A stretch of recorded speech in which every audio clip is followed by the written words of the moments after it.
Hello दोस्तों, कैसे हो आप लोग। मैं आशा करता हूँ आप सभी अच्छे होंगे।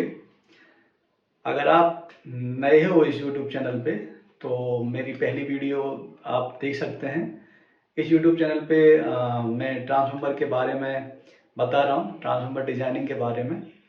तो जो लास्ट दोनों वीडियोस थी वो कुछ इंट्रोडक्शन जैसा था, और एक लास्ट में मैंने बताया था कि यूनिट्स के बारे में बहुत इंपॉर्टेंट है और यूनिट्स आनी चाहिए किसी भी डिज़ाइनर को। तो यूनिट्स के बारे में वो सेकंड वीडियो थी। अभी आप थर्ड वीडियो है जो कि फॉर्मूले या कुछ कैलकुलेशन है ट्रांसफार्मर के लिए जो नीड रहेंगी। तो चलो स्टार्ट करते हैं। आज जो सबसे पहले कुछ फॉर्मूले देखते हैं।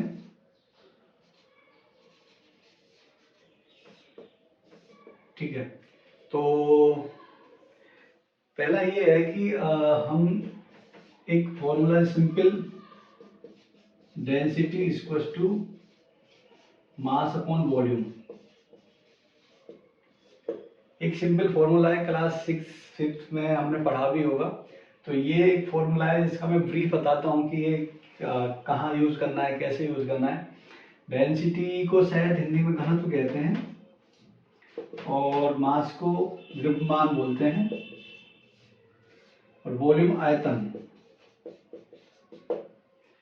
तो ये फॉर्मूला कहाँ यूज होता है। ये जो घनत्व है, जो डेंसिटी है, ये किसी भी मेटल पार्ट की या किसी भी मटेरियल की अपनी अलग अलग होती है और एक कांस्टेंट वैल्यू रहती है, फिक्स वैल्यू है कि स्टील के लिए अलग रहेगी, और जो स्टेनलेस स्टील है उसके लिए अलग रहेगी, एल्यूमिनियम के लिए अलग रहेगी, मर्क्यूरी के लिए अलग रहेगी, सारी अलग रहती हैं।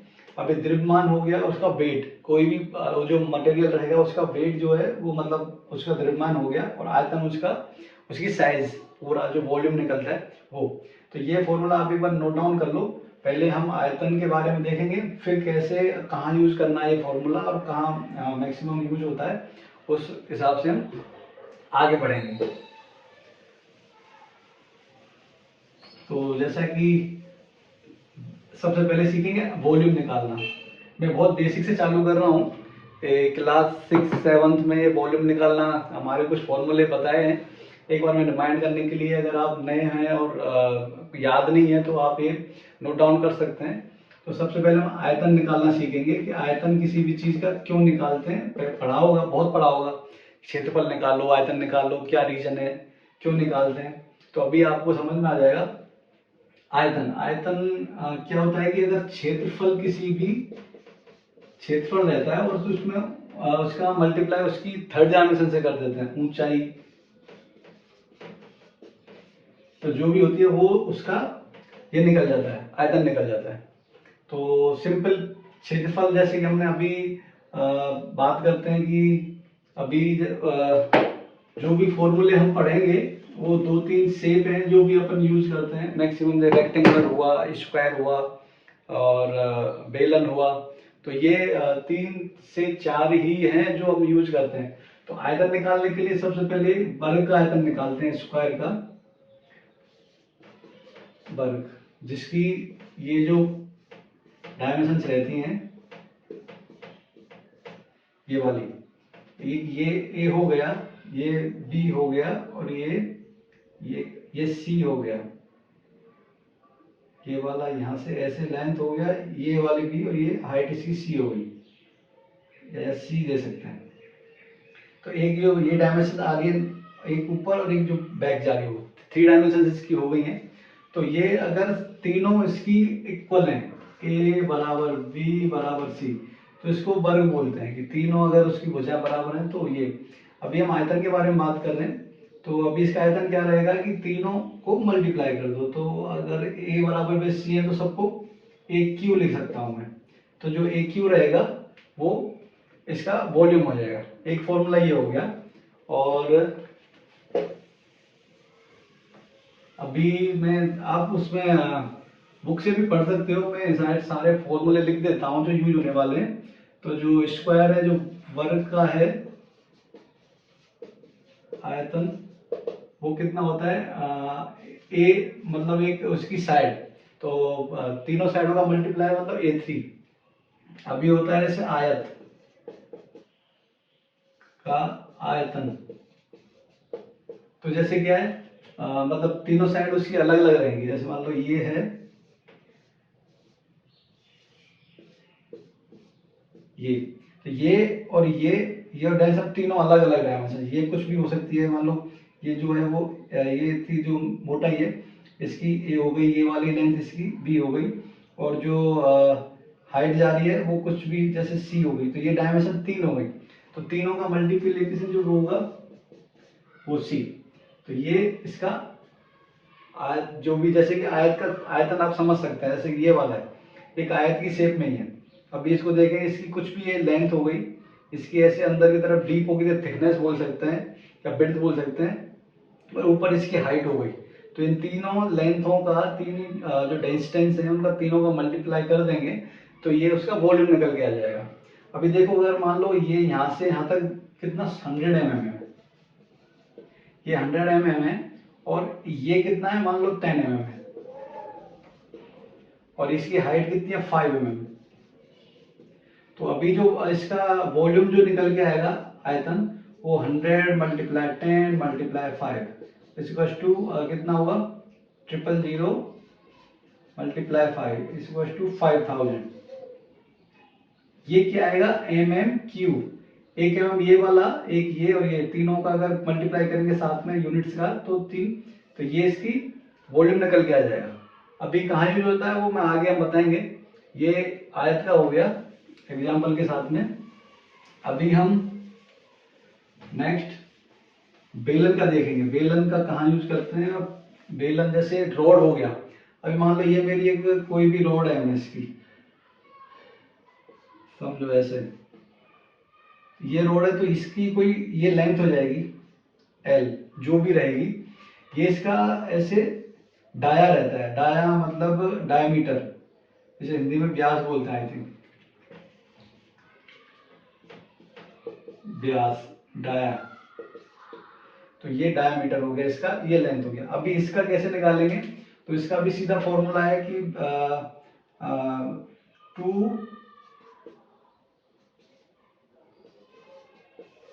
2 पाई आर स्क्वायर एच। ये कैसे निकाला है, ये जो पाई आर स्क्वायर रहता है वो ये सिलेंडर का 2 pi r sorry pi are square h रहता है। ये जो पाई आर स्क्वायर है ये क्षेत्रफल रहता है सर्किल का। अभी ये सर्किल जो है, ये सर्किल जो है वो इसमें एक डिस्टेंस ऐड हो गई है, इसकी हाइट बढ़ गई है। तो जैसा मैंने बताया था कि कोई भी सर्किल का कोई भी क्षेत्रफल रहता है उसमें हाइट अगर मल्टीप्लाई कर देते हैं एच के, ये एल हो गया, ये लेंथ हो गया, कुछ भी डिनोट कर सकते हैं L H, pi are square L. जैसे कि अभी क्या है, इसका डाया कितना हुआ, अभी हम बात कर रहे हैं बेलन के आयतन की। बेलन जैसी कोई सिलेंडर जैसी कोई शेप रहेगी। अब ये जरूरी नहीं है रॉड ही हो, अभी कोई टैंक हो गया जो राउंड है सरफेस है, या ड्रम हो गया, कुछ भी कहीं भी अगर किसी का वॉल्यूम निकालना है तो जो सिलेंडर जिसमें कि डाया हो और हाइट हो, तो उसका अगर निकालेंगे तो ये फॉर्मूला यूज होता है पाई आर स्क्वायर एल। जो आर है वो ये इसके सेंटर से ये वाली डिस्टेंस होती है, यहाँ से और ये वाली बाउंड्री की डिस्टेंस त्रिज्या, जैसे कि आपने पढ़ाई होगा पहले भी। लेंथ जो भी रहेगी पाई की वैल्यू इसमें डिनोट फिक्स रहती है। तो ये तुम्हारा हो गया, तो ये बेलन का हो जाता है। तो इसको मैं सीधा फॉर्मूला लिख देता हूँ अभी यहाँ पे। बेलन या सिलेंडर का वॉल्यूम आयतन इक्वल टू कितना होता है पाई आर स्क्वायर एच। आर में बताया, एच भी मैंने आपको बता दिया क्या होता है। अभी जो सेकंड रहता है उससे उसके स्पेयर का रहता है, जो गोला रहता है। अभी समझो गोले में क्या रहेगा, जो ये क्या है बेलन एक वृत्त का क्षेत्रफल सिंपल पढ़े तो पाई आर स्क्वायर है। अभी ये वृत्त जो है क्या है, सिंपल ऐसा है सर्किल जैसे रिम होती है। अभी रिम को मैं कंटिन्यूसली अगर ऐसे उसको एक्सटेंड करूं खींचूं तो बेलन बन जाता है, तो इसमें कुछ हाइट ऐड हो जाती है तो बेलन वो ही हो जाता है, और इसमें एच मल्टीप्लाई करने के बाद में वो बेलन का आयतन हो जाता है। तो ये मैंने एक एग्जांपल उसके यहाँ पे लिखा था। अभी बेलन का आयतन हो गया, आयत का हो गया, बल का हो गया। अभी जो एक आता है इस पे गोला जिसे बोलते हैं, गोला बोल सकते हैं, जैसे बॉल होता है। बॉल होता है वो गोला के हिसाब में आता है, और जो बेलन है जैसे कि सिंपल जो आप जानते हैं बेलन, उसका पायर स्क्वायर एच होता है, और इसका रहेगा तुम्हारा गोले का आयतन रहता है। ये जो उसकी जो डाया रहता है उसका, वो चारों साइड जब और उसकी जितनी बाउंड्री रहती है वहां पे वो सब सेम ही रहता है। तो 4/3 पाई r क्यूब, ये जो फॉर्मूला रहता है ये गोले का फॉर्मूला रहता है। अभी इसमें ये पाई आर वही, अब ये जैसे गोला थी, ये इसकी रेडियस का 3 बार मल्टीप्लाई, तो वो निकाल सकते हैं हम सीधा 4/3, ये इसका गोले का आयतन है। अभी बहुत सारी आगे की वो शेप रहती हैं, सबका अलग अलग रहता है। जैसे मैंने कुछ जो मैक्सिमम यूज होने वाला है मैंने वो आपको बता दिया है। अभी कौन भी आता है, तो कौन को शंकु कहते हैं। शंकु का आयतन, शंकु का आयतन रहता है 1/3 पाई r square, I think pi r square h height होती है उसमें। तो ये शंकु का आयतन हो जाता है। ये फॉर्मूले हैं, ये आप अगर क्यों इसको यूज करेंगे आगे, क्योंकि ये सारा वॉल्यूम पता होना चाहिए। अभी ट्रांसफार्मर में क्या है, जो कहानी यूज करने वाले हैं कि जहाँ भी आपको वॉल्यूम निकालना पड़ेगा, उसमें कितना ऑयल आएगा, उसका कितना वेट रहेगा, वो सब निकालने के लिए आपको पहले उसकी वॉल्यूम आना चाहिए। वॉल्यूम पता होगा तो फिर आप उसका वेट निकाल सकते हो, द्रव्यमान निकाल सकते हो। उसके लिए सारे फॉर्मूले आपको आने चाहिए। ये फॉर्मूले आप नोट डाउन कर लीजिए कहीं, थोड़ा अगर हो सके तो याद कर लीजिए, और कहीं चार्ट पे लिख के अपना रख लीजिए। तो ये हैं ये फॉर्मूले। अभी आगे चलते हैं नेक्स्ट वीडियो में। ब्रीफ में मैं ट्रांसफार्मर के पार्ट्स वगैरह बताऊंगा। अभी ये आयतन के बाद में मैं वो जो फॉर्मूला सबसे पहले मैंने बताया था आपका डेंसिटी का, कि डेंसिटी को करंट बोलते हैं, डेंसिटी मास अपॉन वॉल्यूम, आयतन, द्रव्यमान। मतलब अभी देखो अपन ने किसी भी चीज का क्या निकाल लिया, आयतन हमको पता लग गया, डेंसिटी हमको पता ही रहता है कि फिक्स है वैल्यू। अगर डेंसिटी पता है और आयतन पता है तो हम उसको द्रव्यमान को आराम से निकाल सकते हैं। तो अगर डी को जैसे मैं इससे डिनोट करूं, और इसको द्रव्यमान को मैं एन से डिनोट करूं, और इसको आयतन को मैं डी से डिनोट कर दूं, तो अगर मेरे को मास निकालना है, द्रव्यमान निकालना है, तो रो ए बी ये फॉर्मूला हो जाएगा, ये इधर चला जाएगा। तो अगर सीधा अगर मेरे को किसी भी चीज का वेट निकालना है, स्पेशली द्रव्यमान निकालना है, तो क्या करना है मेरे को, उसके वॉल्यूम से और उसकी डेंसिटी का मल्टीप्लाई कर देंगे, तो जो भी वैल्यू निकल के आएगी वो उसका वेट निकल के आ जाएगा। अभी कैसे करेंगे एग्जांपल हम लेते हैं। अभी सबसे पहले आपको क्या करना पड़ेगा, जो जितनी भी डेंसिटी है ना, जो अपन हम मटेरियल यूज करेंगे ट्रांसफार्मर में, तो वो उसकी डेंसिटी आपको याद रखनी पड़ेगी। मैं जैसे स्टील की ले लेता हूँ, एमएस की, एमएस माइल्ड स्टील होता है, तो इसकी जो डेंसिटी होती है वो 7850 kg पर मीटर क्यूब, ये इसकी डेंसिटी होती है ना। जो उसकी रहती है जो, फिर इसके बाद में अगर मेरे को एमएस का वेट निकालना है तो मैं ये डेंसिटी यूज करूंगा। और अगर मेरे को एसएस की निकालना है, स्टेनलेस स्टील की, तो वो 8 kg पर मीटर क्यूब होती है। ये पूरा चार्ट है, आप गूगल करेंगे कि density of all metal material, तो वो सारी उनको आपको दे देंगे। अभी एक्चुअली है क्या, ये इन्होंने प्रैक्टिकली क्या किया हुआ है कि कोई भी टुकड़ा लिया, जिसकी लेंथ कितनी थी, ये वॉल्यूम है, ये उसका वेट हो गया।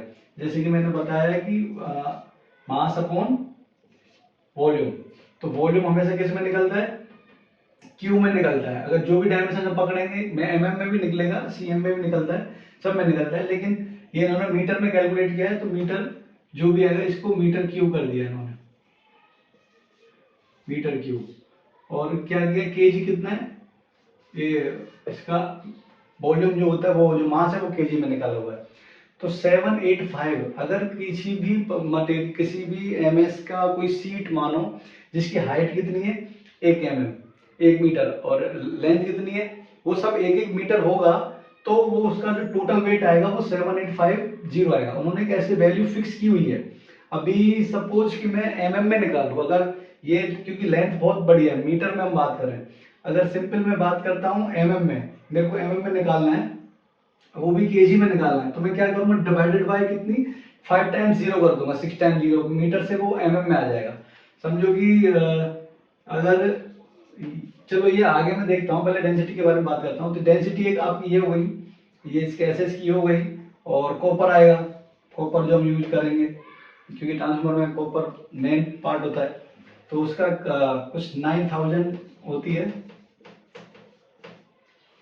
8 हो गया इसका। ये अब जितनी डेंसिटी बढ़ती जाएगी, डेंसिटी का मतलब क्या हुआ कि जो मॉलिक्यूल्स होते हैं ना पार्टिकल्स के अंदर, उनके आपस की जो बॉन्डिंग रहती है वो काफी अच्छी रहती है, तो उस हिसाब से उसकी बॉन्ड, मतलब उसका वॉल्यूम कम होता चला जाता है और उसका वेट बढ़ता जाता है।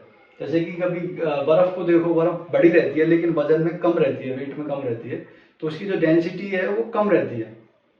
और पानी में क्या रहता है, पानी डेंस रहता है बहुत ज़्यादा, उसके मॉलिक्यूल्स आपस में अट्रैक्ट रहते हैं, तो इस वजह से वो डेंसिटी कम होती है बर्फ की, तो उसके ऊपर तैर जाती है। यही रीज़न है कि बर्फ पानी पे क्यों तैरती है, क्योंकि उसकी डेंसिटी जो रहती है वो बर्फ की, वो आकार में भले बड़ी है, लेकिन जो अंदर के मॉलिक्यूल्स हैं वो काफ़ी, उनकी डिस्टेंस ज़्यादा है, उनकी बॉन्डिंग अच्छी नहीं है, जबकि पानी की अच्छी रहती है, इसलिए वो तैरती है। तो इसलिए डेंसिटी का मतलब यही हुआ कि आप ये सारे लिख लीजिए, ये काम आ जाएगा। अभी अपन को क्या है कि मीटर में हम कैलकुलेट नहीं करेंगे, हमने जैसा कि मैंने शुरू में बताया था, हमारी जितनी भी वो चलेंगी, जितनी भी डिस्टेंस चलेंगी हमारी, वो एमएम में हम कैलकुलेट करेंगे ट्रांसफार्मर में। तो अपन एमएम में इसको निकालेंगे, तो एमएम का सीधा निकलेगा क्या, 0.00000785, ये आ गया। अपन एमएस, ये आप लिख लीजिए, तो मैंने बेसिक आपको बताया है। अपन को क्या कोफिशिएंट में बना के दे देता हूँ एक तरीके से, सीधा सीधा निकालने के लिए। तो क्या करना है, अभी ये एक वैल्यू ऐड करो केवल डेंसिटी की, रो की। हम एमएम में कैलकुलेट करेंगे सारी, अगर लेंथ हमारे पास जो भी रहेंगी ना, तो एमएम में रहेंगी। तो अपन को क्या करना है, ये सीधा कोई भी लेंथ अगर हमारे पास, ये रो आया, ठीक है। अभी हमको ये निकालना है बेसिक, क्या पेट मास निकालना है, हमारे पास वॉल्यूम है और रो फिक्स रहती है हर मटेरियल की। तो अभी इसका रो कितना पकड़ा मैंने, पॉइंट, ये जो भी निकल गया है। अभी ये जो वॉल्यूम है, अभी समझो वॉल्यूम कैसे निकालेंगे कि ये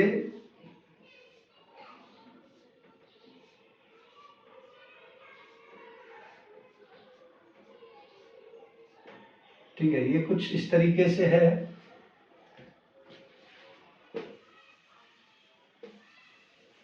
ये कोई भी हम आयत का आयत ले लेते हैं, आयत जैसे कि ये ऐसे, ये मान लो कोई एमएस का टुकड़ा है, लोहे का कोई टुकड़ा है जिसका ये, यही मान के चलते हैं, तो ये कितना हुआ, ये कितना 10 है, 10 हम मान लेते हैं कि ये वाली जो इसकी थिकनेस है या ब्रेड्थ बोल सकते हैं, ये इसकी कितना है 10 mm, और इसकी जो ये है हाइट है वो कितनी है 5 mm, और ये जो लेंथ है ये कितनी है 100 mm। तो मैंने बताया था कि ये आयत के वो है, शेप आयत का है। आयत का वॉल्यूम कैसे निकालते हैं, तीनों लेंथों का मल्टीप्लाई निकाल दो आयतन निकालने के लिए। तो 10 मल्टीप्लाई 100 मल्टीप्लाई 5, इसका आयतन आ गया, कितना आया, 3 टाइम्स 0 मल्टीप्लाई 5 इक्वल्स टू 5000। ये किस में आया, एमएम में हम बात कर रहे थे, एमएम क्यू आ गया। अभी क्या करेंगे हम, ये मेरे पास वॉल्यूम निकल के आ गया है, तो वॉल्यूम हमारा कितना निकल गया है, हमारे पास बी निकल के आ गया 500 mm क्यू। ठीक है, अभी ये जो डेंसिटी थी एक्चुअली क्या थी, 7850 kg mm क्यू में थी। मैंने क्या चेंज करके ले लिया, वो kg पर mm क्यू में लिया है। मतलब मिलीमीटर में अगर होगी तो डेंसिटी, ये जो वेट निकल के आएगा वो ये निकल के आएगा, अगर एमएम में कैलकुलेट करता हूँ तो चूंकि हमको सब एमएम में रहेगा, तो ये वैल्यू आप माइंड में रख सकते हो सीधा। कि किसी भी चीज़ का वॉल्यूम निकालने के लिए, वेट निकालने के लिए क्या करना है, उसकी आयतन हुआ जो भी आयतन से डायरेक्ट इसको मल्टीप्लाई कर दो। तो ये मल्टीप्लाई करने पे कितना आता है, मैं करता हूँ अभी। तो पॉइंट के बाद में 50 टाइम्स लेनी है, 785 मल्टीप्लाई बाई 5000, ये आता है 0.039। ये जो निकल के आया अभी,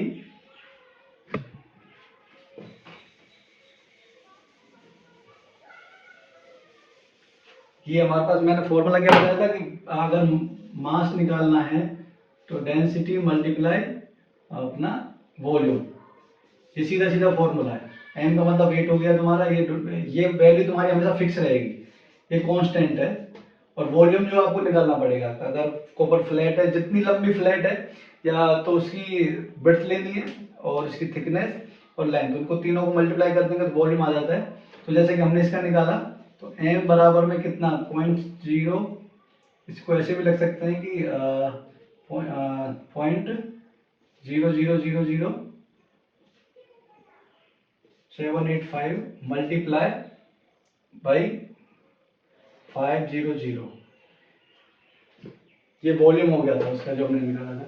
अभी जो भी वेट निकल के आएगा वो डायरेक्ट केजी में निकल के आएगा, और ये एम बराबर कितना रहा, 0.039 केजी। ये वेट तुम्हारा सीधा निकल के आ जाता है। अभी ये मैंने लिया एमएस का। अभी समझो कि मेरे पास ये तो सिंपल मैंने बताया कि कोई रेक्टेंगुलर सीट हो गई, इसकी मोटाई जैसे कि 1 इंच हो गई, या अभी देखो अगर इंच में है, फिट में है, तो वो क्या करना पड़ेगा आपको, एमएम में ट्रांसफर करो, क्योंकि कंफ्यूज ना हो, बार बार तुम्हें इंच में अलग डेंसिटी पकड़नी पड़ेगी, क्योंकि उसका इंच में पहले तुम्हें कोफिशिएंट निकालना पड़ेगा कैसे। तो सारी अगर आपके पास लेंथ बड़ी है तो मीटर में कर सकते हैं, अदरवाइज आप एमएम में करिए तो सहूलियत रहेगी। तो अभी अपन नेक्स्ट जो रहेगा वो मैं दूसरी एक शेप ले लेता हूँ, रोड का ले लेता हूँ। समझो सारे आयतन निकालने के फॉर्मूले मैंने आपको बता दिए हैं। पहले आयतन निकालो किसी भी चीज का, आयतन निकाल के फिर उसकी डेंसिटी से मल्टीप्लाई कर दो। अभी समझो कि ये मेरे पास एक ये रॉड है, कितनी एमएम की, 300 एमएम की, 300 एमएम की रॉड है, और ये है कॉपर की, कॉपर की है। और इसका डाया कितना है, पूरे जो इसकी जो मोटाई है वो समझो 10 mm, 10 mm डाया है। 300 mm, 300 मतलब 300 mm का कितना हो गया तुम्हारा, 1 फीट जैसा कुछ हो जाता है, 30.48 mm। ये वैल्यू फिक्स 1 फीट की निकल के आती है, पर हम 300 mm को लेके चलते हैं। 300 mm का तुम्हारे पास लेंथ हो गई, 100 mm का तुम्हारा डाया हो गया, 10 mm का, और कॉपर की फ्लैट हो गई। अभी हमसे कोई बोलते डायरेक्ट इसका वेट निकालो, हाउ टू कैलकुलेट की इसका वेट कितना आएगा, तो मैंने बताया कि यार डेंसिटी वो एम निकालने के लिए, एम मतलब वेट, द्रव्यमान बोलते हैं। तो एक चीज वो बाद में बताऊंगा कि द्रव्यमान में और वेट में बहुत फर्क होता है।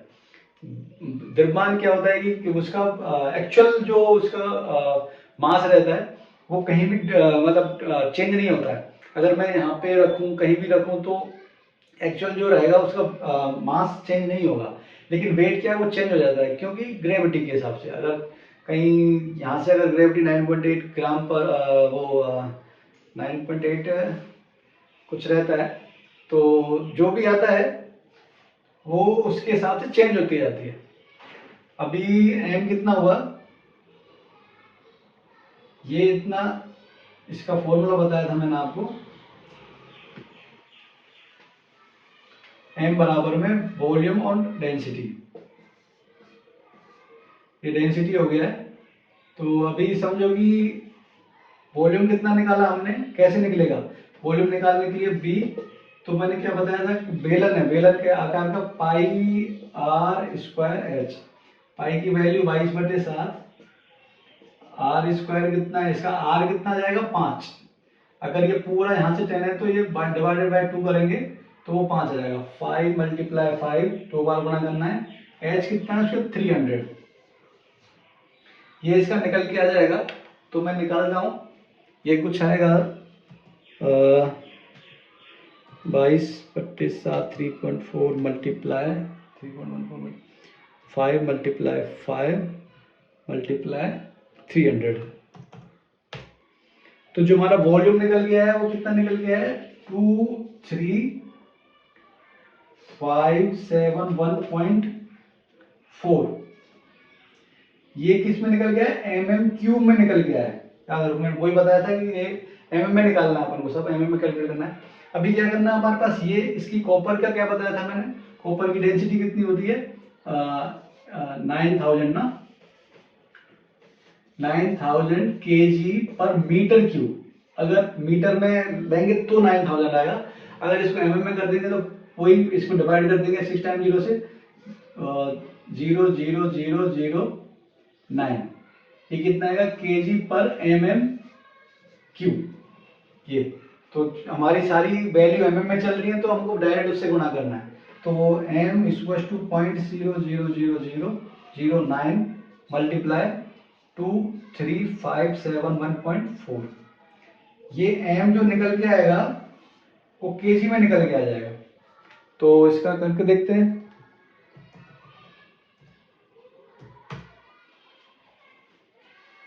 .212 kg मतलब ये 212 ग्राम आ गया। अभी ये कॉपर की फ्लैट थी, अभी अगर मान लो ये एमएस की फ्लैट रॉड होती तो उसका कुछ अलग ही कम, बहुत मतलब कम वेट हो जाता उसका, और अगर एल्यूमिनियम की रहती तो और कम हो जाता क्योंकि डेंसिटी उसकी कम होती जा रही है। तो ये जो मैक्सिमम यूज होने वाला है वेट कैलकुलेशन के लिए, ये जो हर ट्रांसफार्मर का लास्ट में वेट निकालते हैं उसमें ड्राइंग में कितना। अभी समझो कि मैंने मैकेनिकल में ट्रांसफार्मर की ड्राइंग्स बनाई, तो मैंने सारी जितनी ड्राइंग्स बनाई है वो कहीं उसमें एसएस यूज होगा और कहीं उसमें एमएस यूज होगा। तो वो फिर उसको ड्राइंग के साथ में पूरी वेट कैलकुलेशन देनी पड़ती है कि कितना वेट उसमें आएगा नहीं आएगा। तो वो उसके लिए ये कैलकुलेशन बहुत ज़रूरी है। ये कुछ फॉर्मूले बताए थे। अभी हम कल जो अगले अपकमिंग वीडियो होगी उसमें मटेरियल के बारे में जानेंगे कि एमएस का कौन कौन सा पार्ट आता है, कौन कौन सी स्टैंडर्ड सीट्स आती हैं, और एसएस का कौन सा मटेरियल आता है। ये सारी अगली वीडियो में हम देखेंगे। तब तक के लिए बने रहिए और देखते रहिए।